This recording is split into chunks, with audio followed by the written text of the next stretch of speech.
Roger Greeley was ordained and installed as the Unitarian minister of People's Church September 15th, 1957.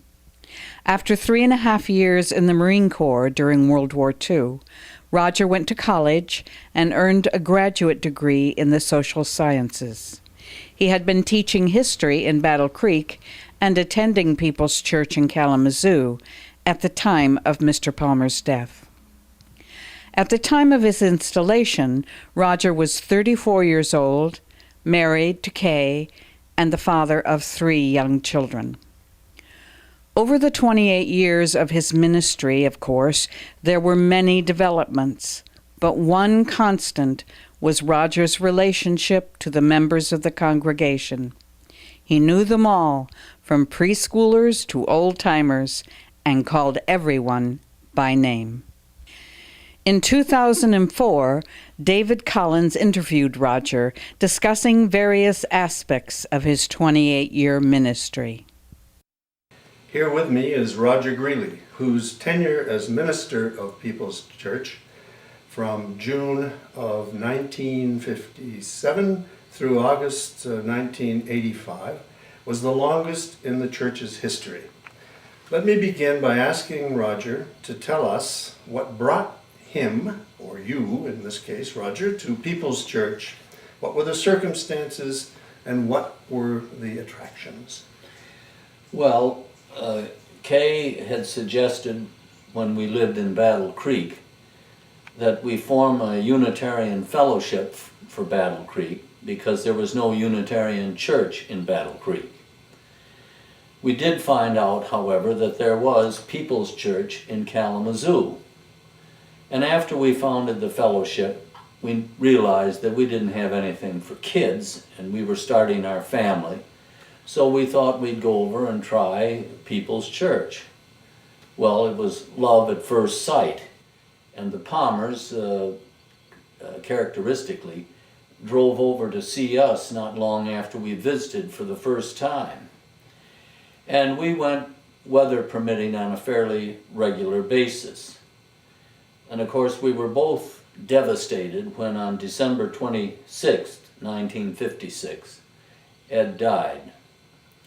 And we went over to the memorial service, which was the week after. It was very snowy, very cold.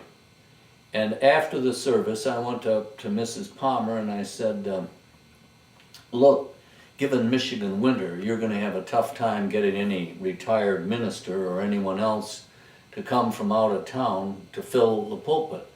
I'd be glad to do that if it would help out. And she said, certainly. And she talked to the president of the board, who at the time was Dr. John Wagner. And they set it up, and I think I spoke 2 of the next 3 Sundays. And after my second appearance, Dr. Wagner, John, came to me and said, we have 6 theological school graduates who are candidates for this position. Would you consider being the 7th? I said, well, I'm honored, but first of all, I'd have to talk it over with Kay, and secondly, you should know I've never spent an hour in a theological school. And smilingly, he replied, that's why we want you. And I realized then what a tremendous job Ed Palmer had done in his 22 years. He had created a religion devoid of supernaturalism or theology.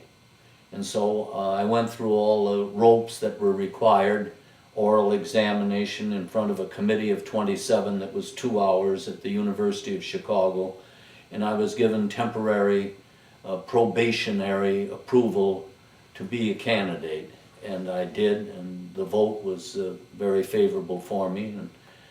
And we shook hands on the conditions of my employment, and that was the only contract I had between 57 and 85. Thank you. That's a good beginning. Okay.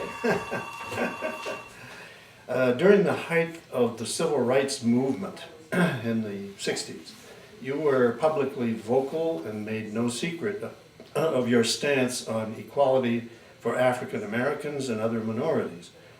On the other hand, you opposed taking stands as a church on these issues.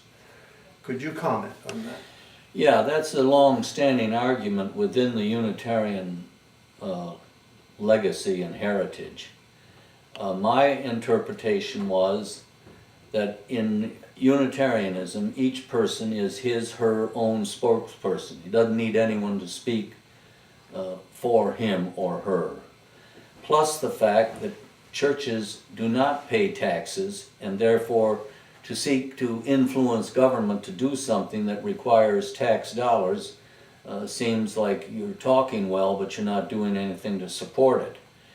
I wrote more letters to the Kalamazoo Gazette while minister than any other or all the other ministers combined, but I never signed my name as Reverend or as minister. I signed it Roger E. Greeley, taxpayer, because I didn't want anyone ever to think that I was speaking for People's Church, because People's Church believes that people speak for themselves. I have read, and I think you may even have given me a copy of your Best of Humanism collection of, or edition of selected quotes from various sources. I'm aware also, very much aware of your interest in Ingersoll and the fact that there is a Best of Robert Ingersoll text as well. And I just recently discovered tucked into my copy of the Best of Humanism, a little addendum about the rights of women, or woman, as you put it. Yeah, the pamphlet, This Frees Woman. Yes. Quotes from Ingersoll on women. Right. Yeah. Now, you at least toyed at some point with yet other editions that you might have published. And I am also aware of the fitness manual. Could you talk a little bit about your authorship of these poems? Yes. It's kind of a tender point because my books sell like lead cakes, not hot cakes. And I did have two other good ones, or I thought they were good, to add to the Best of Humanism. One was, I wanted to call it Darrow's Arrows, the Legacy of Clarence Darrow.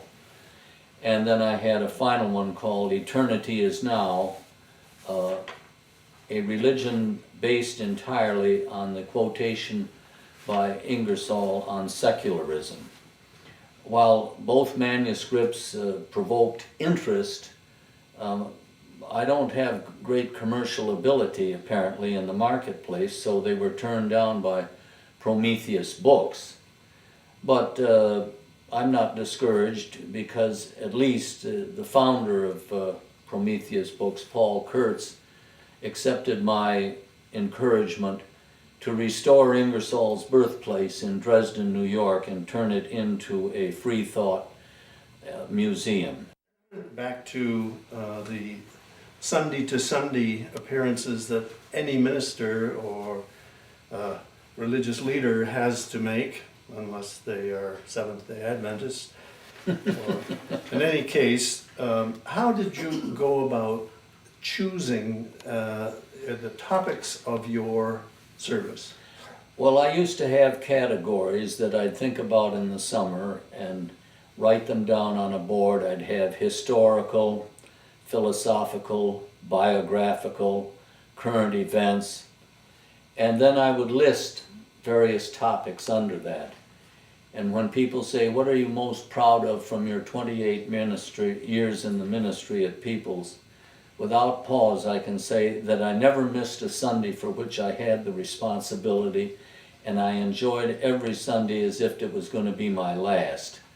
I really loved the preparation and the delivery of the service, especially after we got out on 10th Street with our marvelous AV facilities that were made possible through Dr. Dave Curl, and he and I worked together and developed 85 different AV montages that supplemented and gave an emotional dimension to the free thought services that I tried to present each week.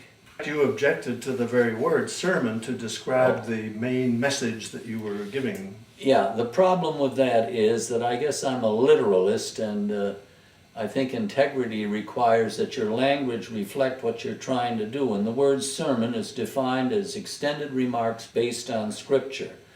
Well, there wasn't a Bible reading or a scriptural reading or reference of any consequence at People's Church between 1934 and 1985. So I chose the word dissertation. I didn't like the word hymn, so we'd say, let us sing. I gave up responsive readings early on because how, if you believe that each person is sovereign in his religious philosophy, how can you put words in their mouth and tell them to say them? They'll say what they want to say, what they feel like saying.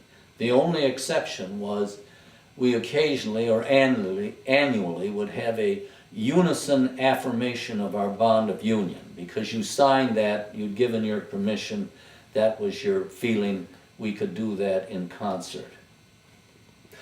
Another pastoral duty, as it's sometimes called, dealing with relationships with the congregational members, is something that you may have handled in a very unique way. In fact, I was the beneficiary of a visit or two of yours. How would you characterize your sense of relationship on a one-to-one basis? My relationship to the sick, those in hospital and so forth, was that I would visit each person every weekday, never on weekends, because that's when family and close friends would be off work and they could visit. But I always went in every single day to see anyone that was in the hospital, with one exception. I never went to visit new mothers. I was uncomfortable with it, and I was always afraid that I might give some illness, I might be carrying some illness. I think this was because my own mother died just 7 days after I was born. I was never comfortable in the maternity ward. But other than that, I always visited every weekday. Anyone that identified themselves as being members or interested in People's Church. In the critical moment of the future of the building on Park and Lovell, where I'm sure the trustees of the church and you were, and perhaps the whole congregation were involved in the decision whether to preserve or to destroy and move elsewhere. Would you give us your commentary on that Well, in that regard, Unitarians are no different than anyone else. Money talks. And leaving downtown with a nest egg of $125,000, or that's an approximate, I think, it's not exact, was very appealing. My attitude was, and I'd asked my uncle, who was a very distinguished architect and had been so at that time for 50 years, to suggest the way we could remodel downtown. And he made some rough sketches, but couldn't do more without a commitment from the board. Well, the board president at the time and the building committee at the time were all convinced we had to get out. There were problems, they said, with parking, and also they knew that they'd get a substantial amount of money for the old building, not the building, but the lot, the location. And I think the final vote was something like 19-1, 19 for leaving, with the minister opposed to leaving. But when the decision was made, I said I would back the project 100%, and during the construction of the new building on 10th Street, I spent at least 1 hour every single day and made some, I think, significant suggestions which the contractors accepted. Was there also a question of changing the name of the church? Well, Kay and I both were uncomfortable with the word church. I wanted to call it, the first time was, I think we said People's Fellowship, and then we tried People's, I can't remember the meeting house, and then the last choice was People's Congregation. And that one, I got the best laugh I ever got in discussing the proposal, but fewer votes than ever. But I'd say the one thing that we didn't cover sufficiently to me was that I am proud that I built on the foundation that Ed Palmer sacrificed so much to achieve. I felt obligated to do it, as well as being simpatico with his viewpoint. And I think that there's not another Unitarian church that I'm aware of that can claim that for a 50-year period, a half century, we developed what is really the religion of secularism. You can call it humanism if you want. I much prefer the secularism that Ingersoll used. And I think that is very important. Ed Palmer had saved People's Church. In the Depression, it easily could have crumbled. The man raised 2 children. His wife, Margaretta, was very instrumental in keeping the church together, church suppers and so forth. He did that, and he never even made $4,000 a year until the last year or so. And I don't think he ever complained, because he'd been through Orthodox churches and schools, and he wanted freedom. And if this was the requirement, the price he'd have to pay, he'd pay it. So he did, and he established a marvelous foundation on which I was able to build. On the same day, Connie Ferguson talked with Kay Greeley about her role in the church and the minister's family. I'm Connie Ferguson, and this is Kay Greeley. Kay is a longtime member of the church, and her husband, Roger Greeley, as you know, was our minister for 28 years. So Kay knows a lot about People's Church. Yes, I do. Kay, you were a member of the church for I don't know how many years, and then when Mr. Palmer died and Roger eventually became minister, your role with the church changed quite a lot, I imagine. Yes, it did, but I had come from Catholicism, so I had no background in what a minister's wife was supposed to be. They don't have them. They don't, unfortunately. But there was a woman by the name of Deborah Greeley, who was the wife of Dana Greeley. Oh, yes. And Dana Greeley was a minister of the Arlington Street Church in Boston, and later president of the American Unitarian Association. And he married us, and they took us under their wing because it was a very difficult time in our lives, having left Catholicism and living in the city of Boston and relatives and all that.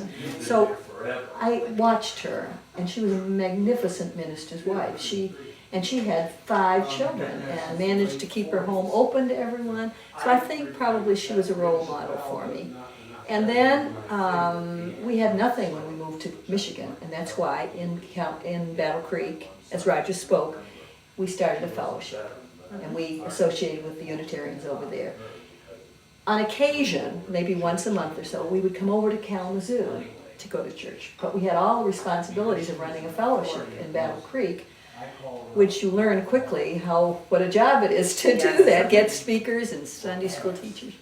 So we came over. I really did not know a lot about the role of a minister's wife, and we weren't that involved in the People's Church. We didn't know the people as well because we'd come over with the children, go to church, go home. So it was rather a surprise to have this happen. It was very much of a surprise. Had you had a chance to see Mrs. Palmer and her role? Yes, I had seen, and she was something. She was unbelievable. To live in that church and to live on the income that they made. And she knew everyone. She was Mother Earth. And she even looked like a Mother Earth, but she knew everyone. And yes, she was great to know, but he died, remember, the day my last child was born, or the day after my last child was born. And Roger was asked that summer if he would candidate, and then he was chosen. So Mrs. Palmer and I knew each other, not as she was the minister's wife any longer. I see. We knew her as a widow. And Roger spent a great deal of time with her, and I spent time with her too. But I had 3 little kids. The oldest was 5, and the youngest was just born. So it took a lot of my time. Yeah, we didn't come to Kalamazoo till 1974, and by then your children were teenagers and older. Yes. Will was born in 1956, so they were in their teens, yeah. I know when I came here, and I hadn't been active in a lot of churches in my life before, but I was very aware that you, yes, you were Roger's wife, the minister's wife, but it was quite clear that you were not an auxiliary employee of the church, that you had your own career, your family, you had priorities and interests of your own. Yes, I did. And I thought that it was very clear to me, and I thought that was very important. It is very important because you cannot take on every problem that the minister has. I mean, and actually, there were things I knew because I would overhear a telephone call or something, but Roger did not share personal things about counseling or something. But there were things I knew, and sometimes you'd be aware of this, and I worried a lot about things in the church. A minister, it's like when you have your child speak. I guess I can give you an example. If your child is appearing on stage doing something, you are not listening the same way other Yes, people are that's listening. right. In fact, I want to tell you a little story. We went to the annual meetings of the Unitarian Church in San Francisco, and we went to the beautiful church in San Francisco, and I think it was Schofield's church, and I went to church with everyone, and I began to cry, and I cried through the whole service. And on the way out, I said to Reverend Schofield, I enjoyed it so much, and I don't want you to think my tears had anything to do with what you said. He said, I'll tell you what happened.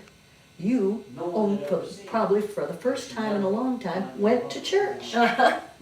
It's a different feeling when your husband's up there and he's saying things, and you know that somebody over here is going, oh, or, you know, Yeah. you're a critic. You're a different kind of critic. But so it was a learning experience, and I did have a career. I taught school for 25 years, and I had the 3 children. So, and it was good that I had that other life. It's good, I think, to have that other life. While you were in that role of minister's wife, which was a long period of time, almost 3 decades, there were several things that I think you started and took under your wing, and other things that you worked on. What kinds of things were most interesting and important for you? Well, I always taught Sunday school, and I loved that. I used to teach a course called The Church Across the Street, in which I would take the kids in the 7th grade to the different churches. And since I had been raised in Catholicism, it would be interesting to do that kind of thing. We had meetings every month in our house, which was called the Evening with the Minister. We opened our home up for that. We went to 1 or 2 of Did those. you? Well, and it was wonderful. The kids were all upstairs, you know, they weren't supposed to. Then we had Evening and High Five, which we started at our house, and we had a play reading group, which was so much fun. We would bring a play in and just hand out the parts, and we enjoyed it so much. And then we put on plays. We put on musicals and all kinds of plays, which were fun. We had campouts, which we started for the first time, And they're doing that again, I'm glad. in a different style perhaps. but it's whatever brings the people together. We did the campouts, and there was always something going in the church. And the choir, I was in the choir, and so I was very deeply involved in it. I made marvelous friends, and they are friends to this day. It was a great experience for the whole family. It was a family position. It's the children are as involved as the wife. It's a job you have to have support in. I had to, and Roger needed support. I mean, it's not always easy. Those annual meetings where they'd decide the salary, we would always go outside the door, and I'd think, oh, gee, you know, they're talking about it. And I didn't want to know about it. It was very difficult, that kind of thing. It is. I suppose politicians are even more having their lives decided in public. That's right. But certainly that's always felt awkward even to me sitting in the congregation, so I imagine Yes, it it would. was. How about your children? What feedback have you had from them on that? Well, my children went to church. Church service was at 11. We left probably about 9:15, and we got home about after 2. So my children lived in the church, and they knew in the old church there were all these wonderful tunnels that I didn't know about under the Children would know, wouldn't they? Tim, and they would come home so dirty, but they would be in the tunnels. They'd be up in the balcony. We had this great balcony up there. They really seemed to enjoy it. Tim complained he had the same Sunday school teacher every year, but that was okay. But Bethy, our daughter, loved it, and I asked her via email to comment on what some of her thoughts were, and she wrote me this. It's very short, and I'd like to read it to you. Let's see, I'm going to start here. It's hard to write and take such time, but I have memories of all kinds of things. The multiple entrances to the building, there were many. The LRY space, that means the liberal religious youth, where the teenagers did great things. They camped, they went to different churches, they loved it, and they made great friends. The old sleds, and I don't know what she's talking about by that, maybe somebody else can tell you. The break-in, the church was broken into. The church dinners, the campouts, family theater. We had movies that Roger would get good movies for the whole family to come to. Being the first to get to church and the last to leave. The colors of the walls, original Crest toothpaste aqua. 60 plus, now that was the group that served the elderly people of the community, and church was open every afternoon for many, many years, and they ran their own program but used our church free of charge. So kind of the precursor to the senior center. It actually was. The wonderful kitchen. Now when I told Marge Bradley the wonderful kitchen, she went, the wonderful kitchen, it was terrible, but to the kids, it was a big old kitchen, you know, and there were pies out there and all that. Yeah. The magic A.B. Dick Mimeo machine and the blue stencil liquid repair. I don't know how this came from. Lillian Baldoff on the cello. Lillian Baldoff was our cellist. She had played with the Chicago Symphony, and she came to Kalamazoo with her husband, and she played every Sunday, or most every Sunday, in church. And she was a magnificent cellist. Is her husband the person for whom the planetarium Yes, was named? yes, Okay. Hans, he was the planetarium director. And then something in the shadows behind his sheet. Well, when Roger first got the idea of doing AV, the first thing he did, the first time he did it, was he put a large sheet and in the shadows did a presentation with music of Scott of the Antarctic. And Dave Curl came for the first time that Sunday. He was a professor of audiovisual arts at Western, and they formed a firm friendship, and out of that the whole audiovisual program grew. The big window, now there was a marvelous window you faced in the church. It was round, and it was probably 10 or 12 feet in diameter, the circular.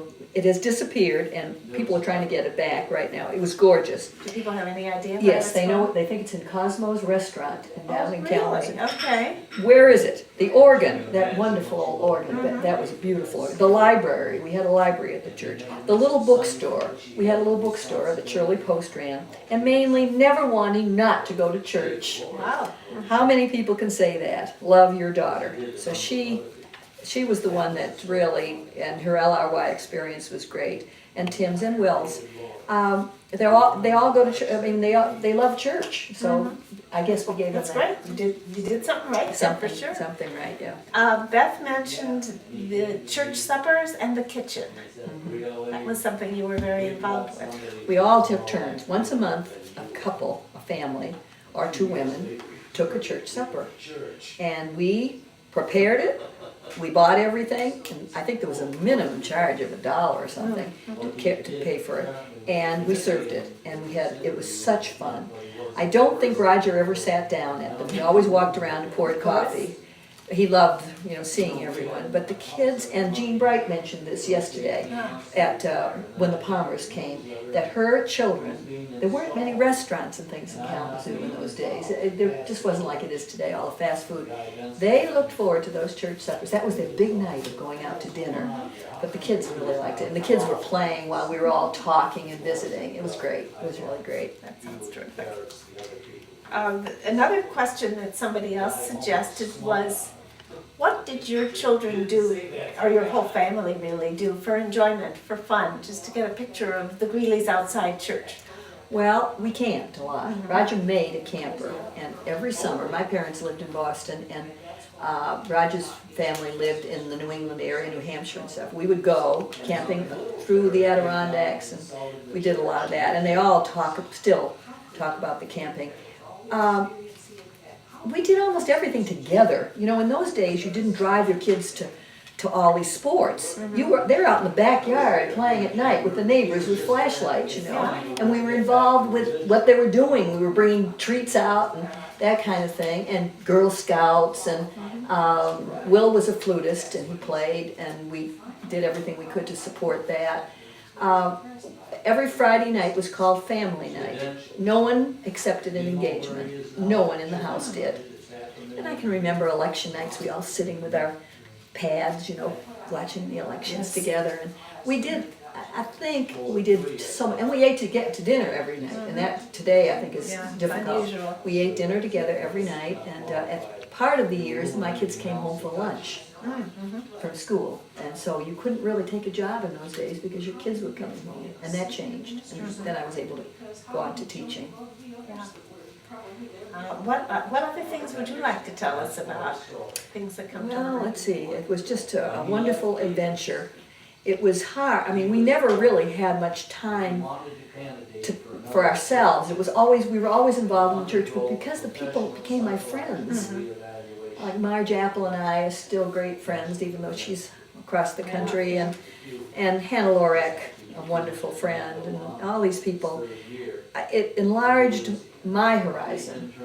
It made it easy to move to a new town because I had people that I had so much in common with, and Raj too, couples, and we did a great deal together. We went over to the lake and a lot of things.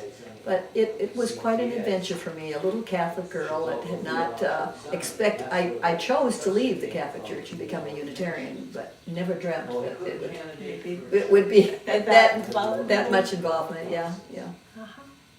Well, there are lots of other stories to tell, I'm sure, but maybe that's where we should wind up for now.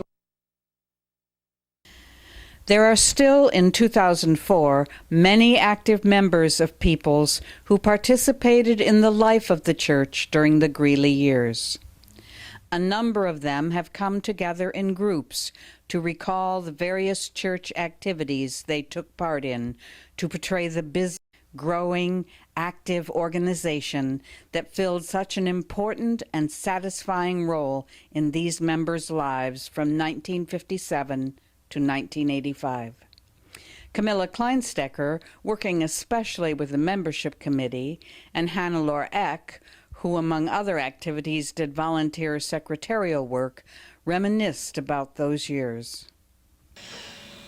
When Roger arrived in September of 1957, he immediately made himself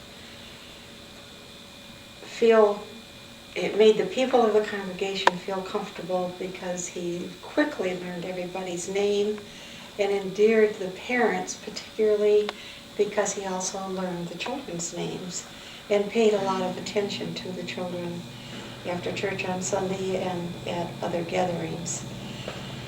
So because he was so quick in making himself known, the membership committee at the same time also urged all those that were there to attend the extracurricular activities so that we could also become very well acquainted with the other members of the church.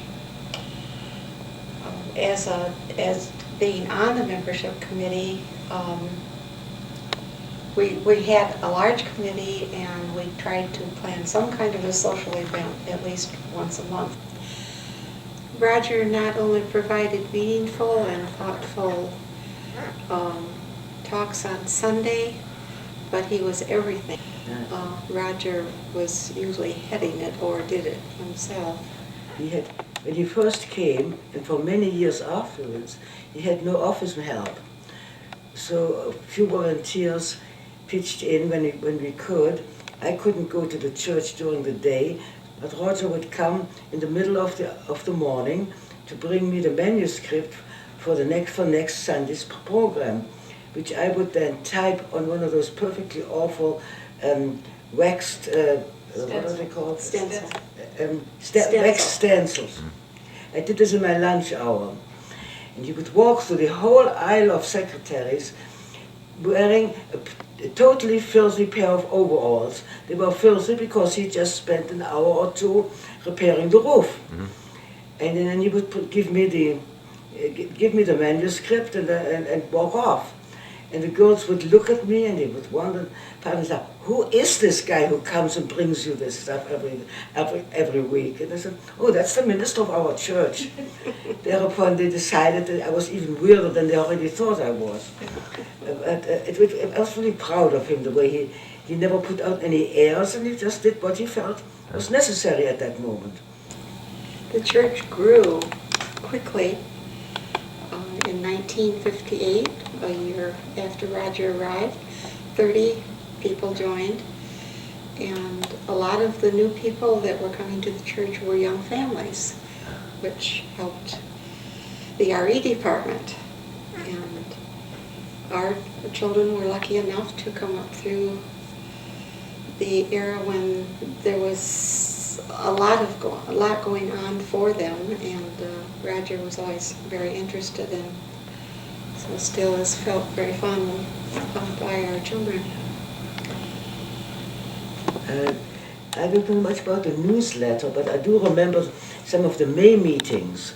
The May meetings were not necessarily in May, but whenever they were called May meetings. They were the Unitarian Association for the, I think it was the national one, wasn't it? There was one in Denver. And I never went. I think there were Did you go to 17 Denver of one? us. Oh, I'll tell about the Denver There was one. about 17 of us went on the wow. train to that one.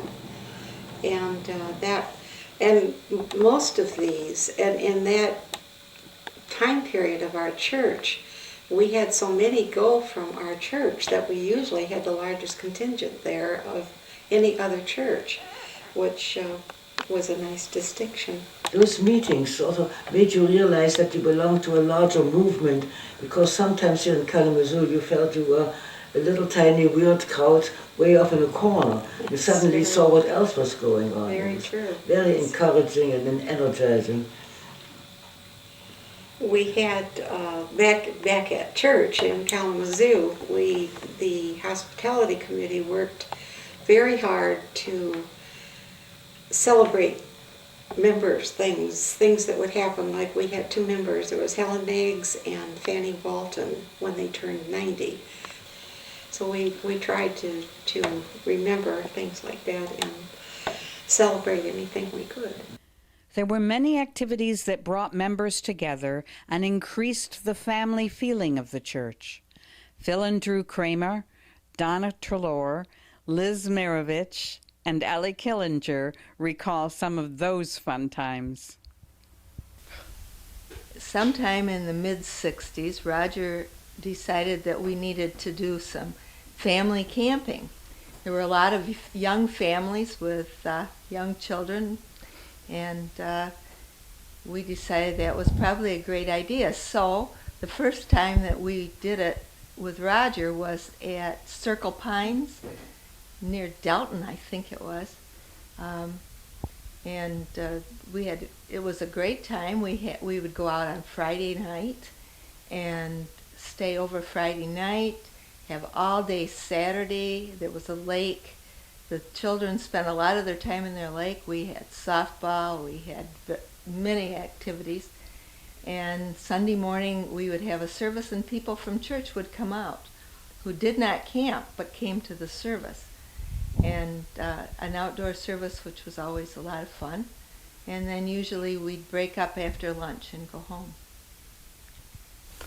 I remember the time that it took to pack everything up just to get out there, but it was worth it. Our kids had a wonderful time. There were lots of ball games and running around and racing. Yeah. It was, terrific family activity. It was. And then we went a couple of years to Rotokawan, and I remember a couple things about that. I remember about Bob Dew standing on his head on the beach. And I remember Roger fishing in the outhouse for the beer cans that a couple of people had dropped in there by mistake, and they shouldn't have been in there. Grossed us all out. Remember Eric Pratt's big bass? That was fun. There were some canoes out there, and the children would fish.